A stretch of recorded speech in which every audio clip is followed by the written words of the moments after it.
Bos pundhat penandhanging Pandhawa nglakokake duta rambah kaping 3. Risang Drupada, Dewi Kunthi ingkang wekasan Nalendra Ndarawatri Prabu Kresna.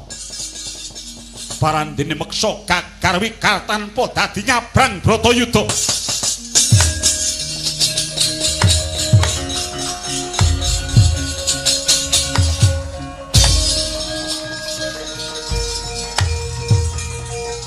Lah, yo, maju, yo. Yo, maju. Maju.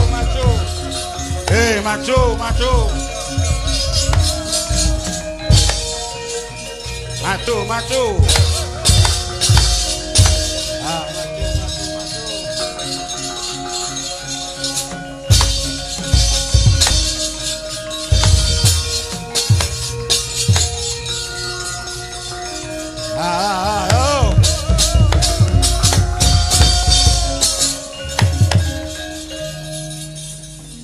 Krek lampit brungkat kimpul. Gajah lar singa barong. Prabu Bamawikata pinejan dening Sang Werkudara mati glecak. Prajuriting Pandhawa mungsuh kalian buta serayan. Kepruk watu ndase mudyar. Blasah kaya babatan pati. Yo.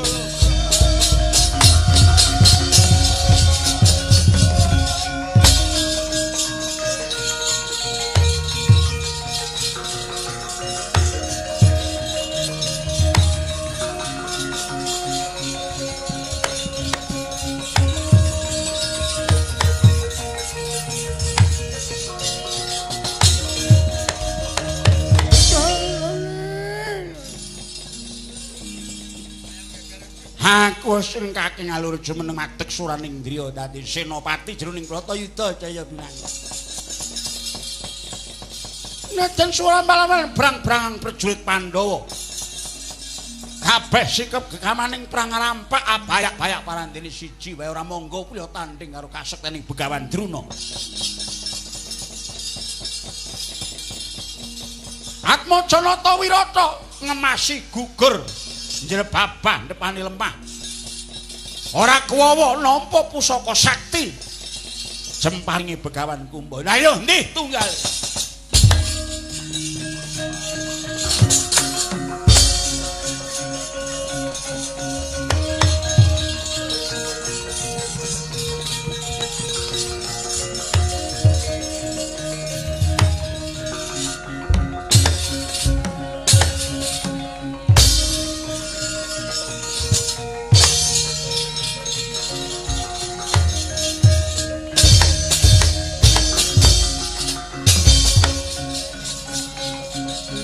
Mundur.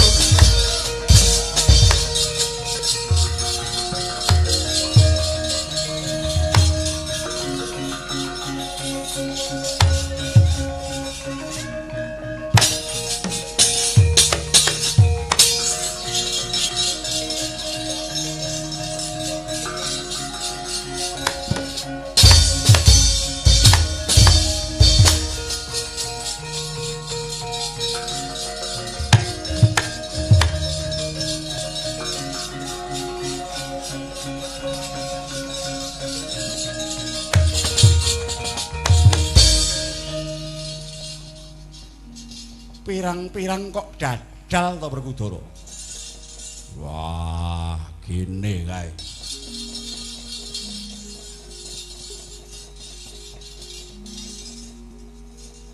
Nganti pating jlerit kaya ngono. Ora to rumangsaku. Kaya ora katon sapa sing lungguh ana baing rata. Ora genah nanging playuning panah jebul nganti kaya udan mangsa labuh. Tematno Werkudara. Aku ora pati cetha. Iki ngopo to iki? Apa ora etuk iki? Lah kok nematke aku ya melu ngematke kok.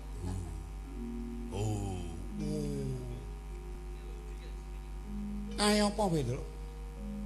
Wah, nika sing ngangge gendera niku. Enten gambare gajah ngundha Candrasa niku nah genderane Ratu Ngastina niku kretane niku. Kae nggih. Niku nyening genderane sapa kae kok? Ditulisi Eka Group.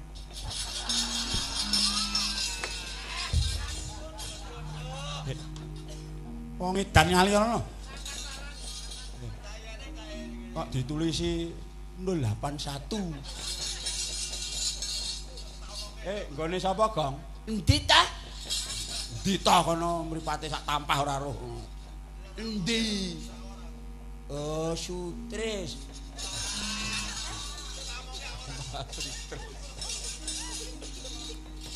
Iki wadya balane ning kene lho sembrono kowe.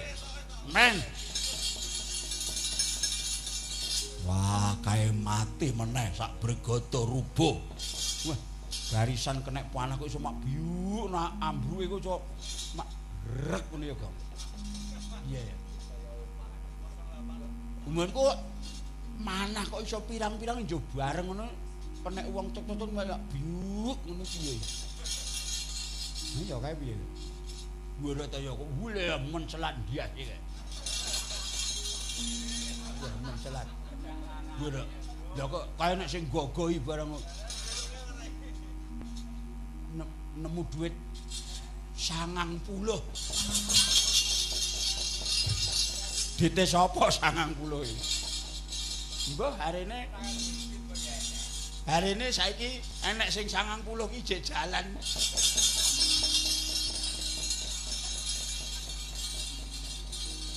Kowe lah Paman Prabu Pancala ki ngopo kae?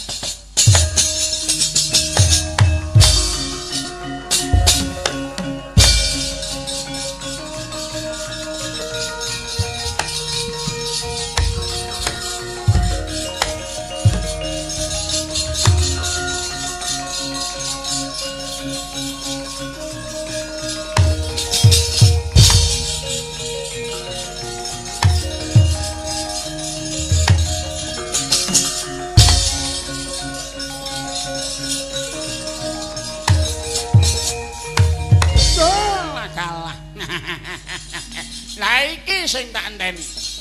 Kakang Sucitra kowe tetep mbelani Pandhawa.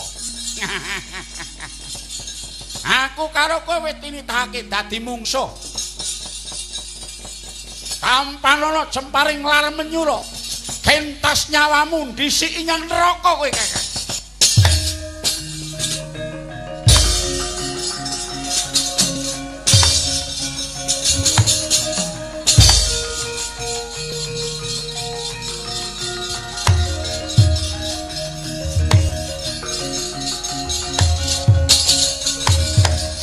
Rama Prabu.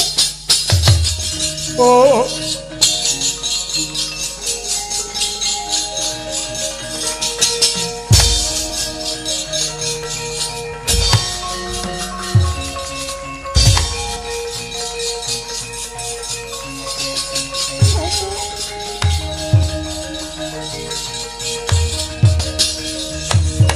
Watananira layu kumel kucemrah maratani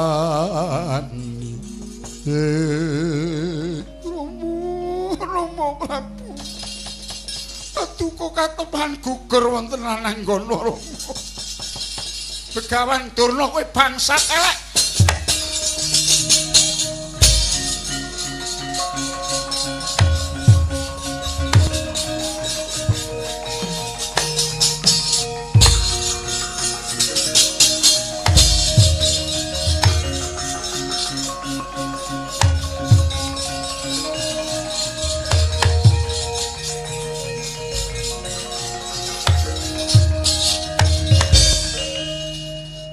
ora ta Werkudara? Piye?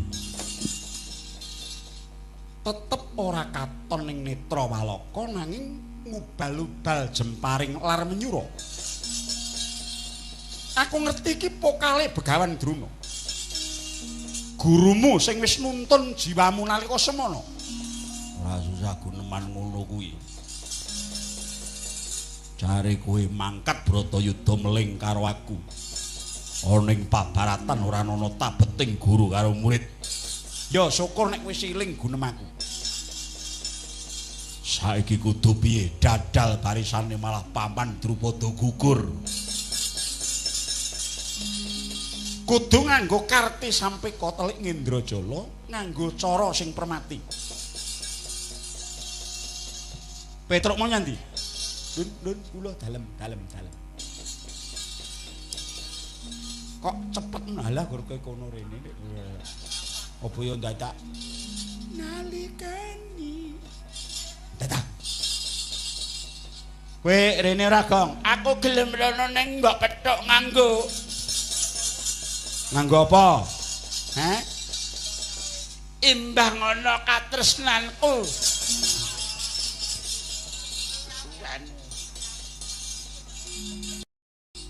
kurang dawa ki gong nek kuwi gong.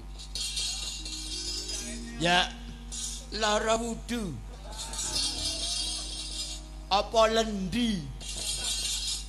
Lendi karemu iler karemu.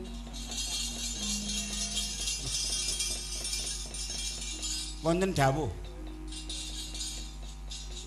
Kowe karo Werkudara tak kongkon kuwi kowe ngetutno Werkudara. Hah? Piantune dhisik teng mriku kowe kang ngetutke. Ayo ning kowe ngrungokno ning kene. Nggih. Pripun? Seno? Piye? Kae ana ratu nggawa gajah.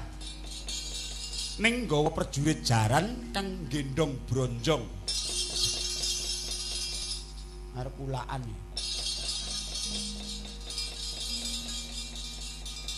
Yen ora kleru kae Ratu Simbar Manyura Prabu Permeo. Nunggang gajah. Yen ora kleru gajahe jenenge Aswatama. Lah kula tau krungu jare Hesti Tama. Kuwi kleru sing bener gajahe Permeo.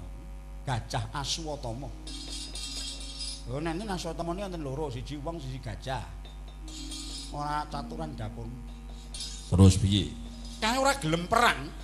Ning yen ana raja, ana prajurit sing nganggo mas-masan inten barian mati ning pabaratan dipreteli lebokke bronjong. Wong kaya ngono ora patut diuripi.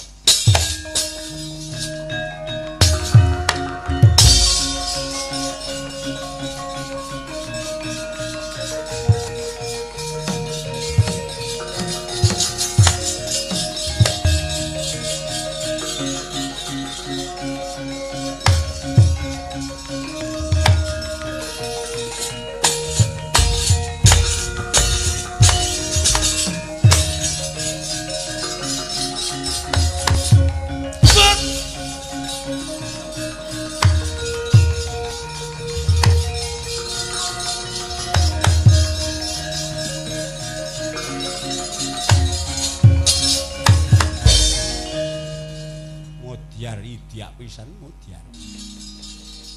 Rene ora gong, aku pethuken prau layar. Kesuwen.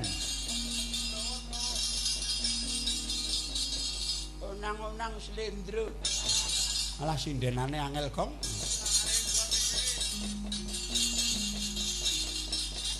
Ya iki Gajah Swatama lan Prabu Permeo wis mati. Nah, lha niku entuk-entukane sabuk epek timang api-api ngoten niku terus pripun niku? Ora caturan, Petruk undangno prajurit. Kandha biyawarakna nek Aswatama mati.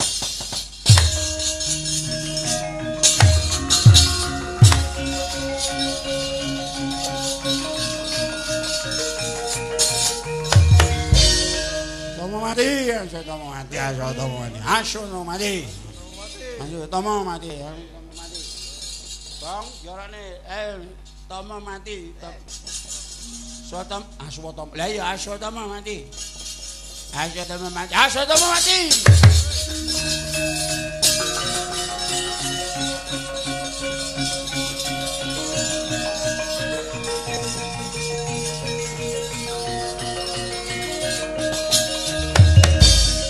Nalika samono Begawan Drona pungun-pungun mireng kabar Aswatama pralaya gumyak ing pabaratan samya pating carwet Aswatama mati. Aswatama Aswatama. Aduh mati aku anak. Oh.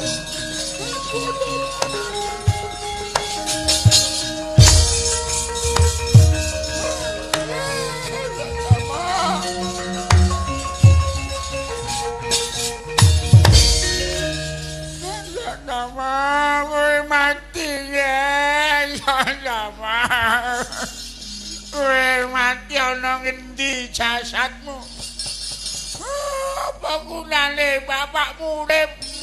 Anak sing tak tomo-tomo mati kowe ana ngendi, Mas? Oh.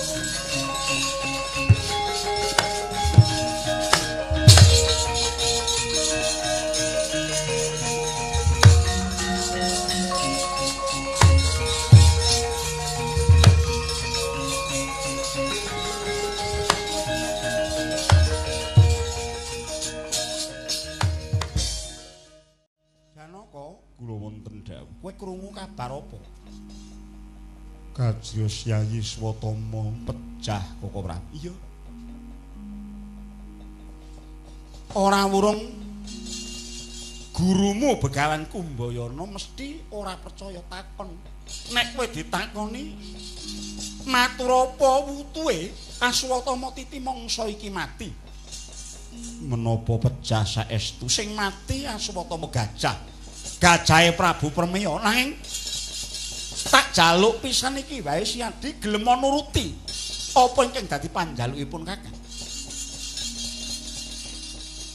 Kok ngaten Koko Prabu kok ngajak mboten leres. Kowe ngakoni Kresna Bata Pandhawa apa ora? Inggih ngakeni nek ngakoni tindakno rasa koken.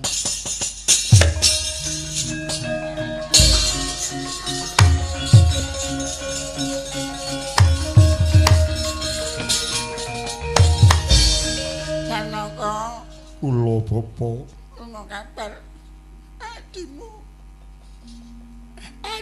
Swatama mati. Bener Janaka.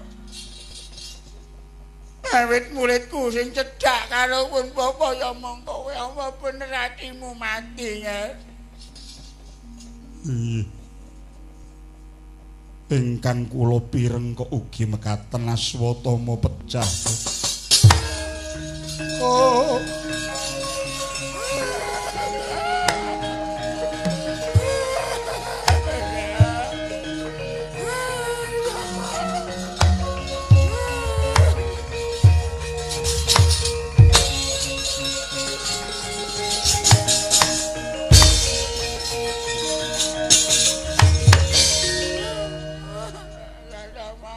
Mati tenane kok isih sangga runggi rasaku. Aku urung ngarep urung takon karo Werkudara. Tolong ya. Oh.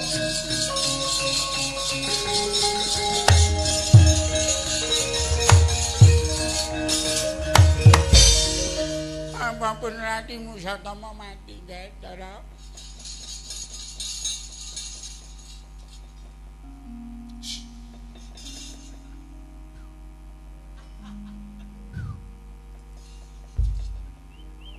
Kaya asu wae. Bener Werkudara. Werkudara. Mau aku ya krungu jare Swatama mati. Oh.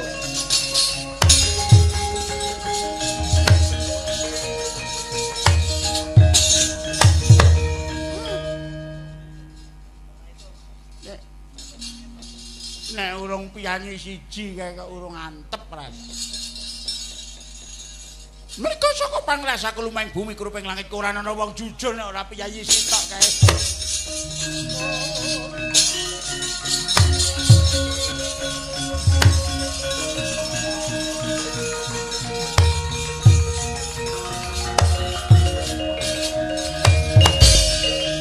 Wonten menapa Koko Prabu?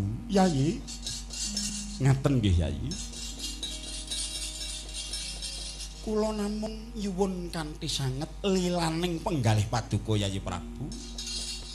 Ngemuti bilih Pandhawa mboten badhe nukup kamenangan menapa-menapa menawi Yayi Prabu mboten rumagang. Kula kedah tumindak menapa. Wong nyatanipun Senopati Bapa Druna. Dedosan menapa ingkang badhe sinandhanging kula. Menawi kula kumawantun mangsah yudha adep-adepan kalian Bapa Guru ingkang sampun minteraken kula Koko Prabu. Nggih, kula ngertos meneh penggalih paduka nek dinut ya. Jagat nika wontenipun namung hayu rahayu mboten wonten tiyang paten pinaten lan wales winales. Nang ngaten lho Yayi.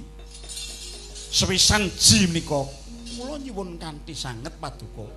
Menawi kadangu dening Bapa Guru Durna menawi swatama sampun pejah wonten ing pabaratan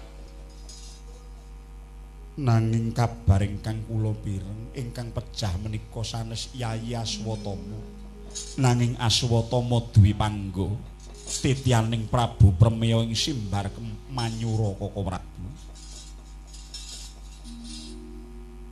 inggih leres namung kula nyuwun kanthi sanget dhateng paduka Yayi, mbok inggih. Sepisan kewala radigara nanging uripe tinimbang temen nanging mateni Yayi.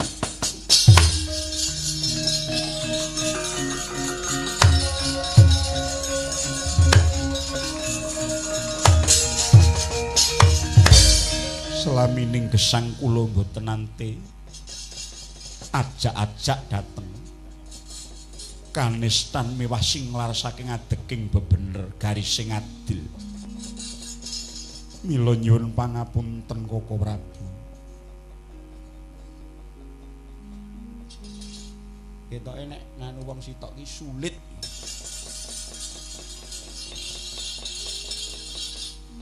Wong yang ngene iki dijak royal mesti angel iki. Tiangel, Bro. Kang kalian panjenengan niku yo nggumun aku. Wong kancane do perang, do adus keringet, adus getih kok. Gur nyambel. Nggumun aku. Oh. Jaman isik melu kono yo sambel. Saiki wis ora melu yo sambel. Kok urip ora nek kaundhaan. Kowe ngaliya Pedro, mboten napa-napa lajeng gara-gara teng mriki kok. Daerah iki. Nggih, Yai. Kula nyuwun gungan. Kersa nggih. Mengke nek kersa lho tukokke wafer. Ngaliya.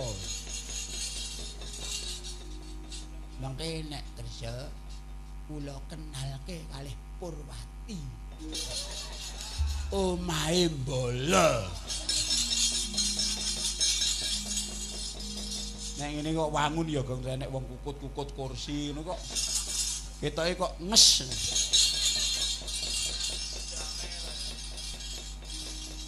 Nggih menawi ngaten nggih mawon. Ingkang pecah Swatama nik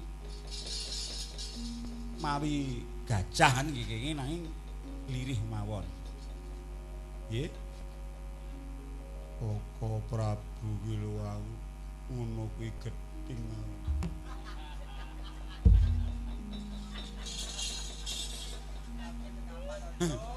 Tangane ya.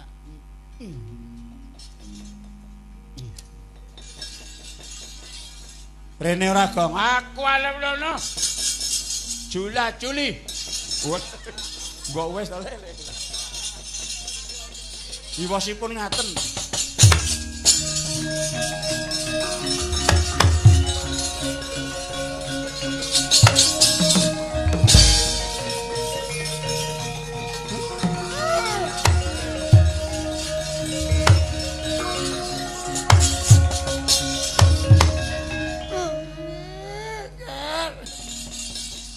Angger sinuwun, Ger. Inggih Bapa kados pundi? Nyuwun pangapunten. Wong semono bane ora ana sing kena dipercaya. Cangkeme elek kabeh. Kula mboten kuku, nyatane mboten mantep raos kula. Kula niku nganggo ngelmu titen. Hal pun dikandani iya nek nggen manah niku tasih dos pundi kan niku tasih ngraosaken menawi tiyang cacang-cacang kula mesti mboten lahir batos. Ora sing ngerti. Ya padha karo aku, Bang. Iku nek wong kandha, heeh. Wis pokoke nek ora kowe ora kowe. Enggak geneng kono terus banding-bandingke. Neng kono wis 90. Neng kene kok mung 100. Udara ya. Ados pundi? Menapa laras menawi wonten manah kula pecangen, utawa pecangen. Nggih. Ayo napa pecangen.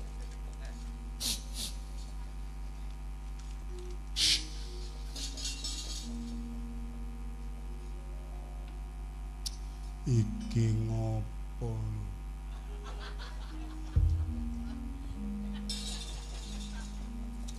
Aku nek nyawang kae kok gedhing ngono.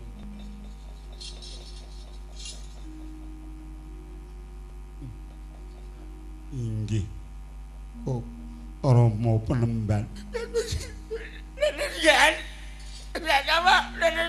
Pecah. Lah apa? Betul. Nuwun sewu abape.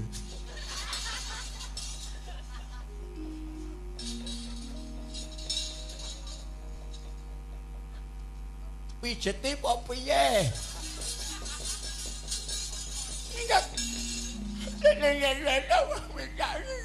Kadung-kadung kaya kulacing-acing awet ingkang jujur wonten ing donya menika nek mung patukan Prabu nggih pecah nggih. Nggih. Pedro kok ketuan kok nyawang cangkemku ngapa kowe? Wong kene iki ora ngopo-ngopo kok dhewe nyawang cangkem.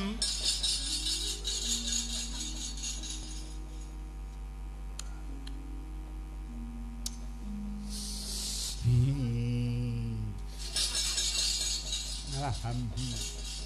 Inggih Penemban. Aswata. Kawan kae mesti kan. Aswatama pecah kacariyos mekaten aswatama pecah.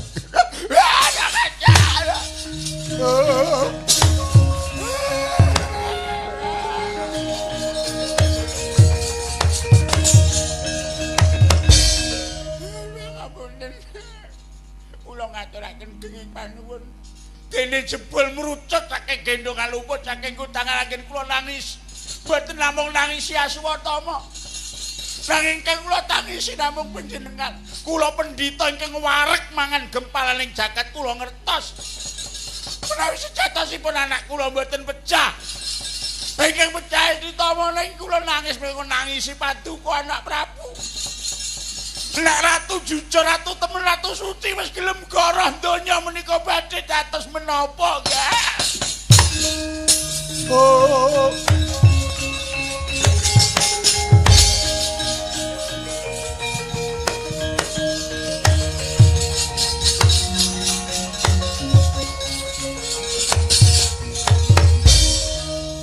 Bon.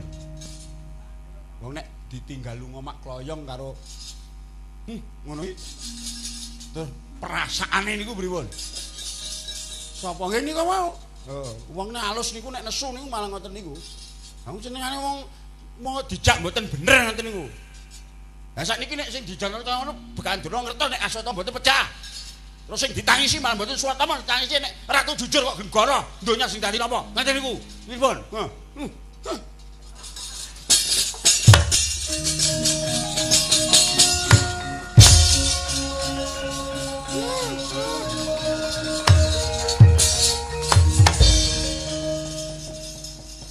Pungun-pungun Begawan Kumbayana kaya wis mapan ana ing alam mantara najan makse urip meger-meger gempung atine Sang Trasta Jemena wis mubeng kekalangan dening ngupaya Begawan Druna nyandak pedhang ligan linimpe linenggak saking wingking kinethok glune tugel mencelat pitung depo dawani. Oh.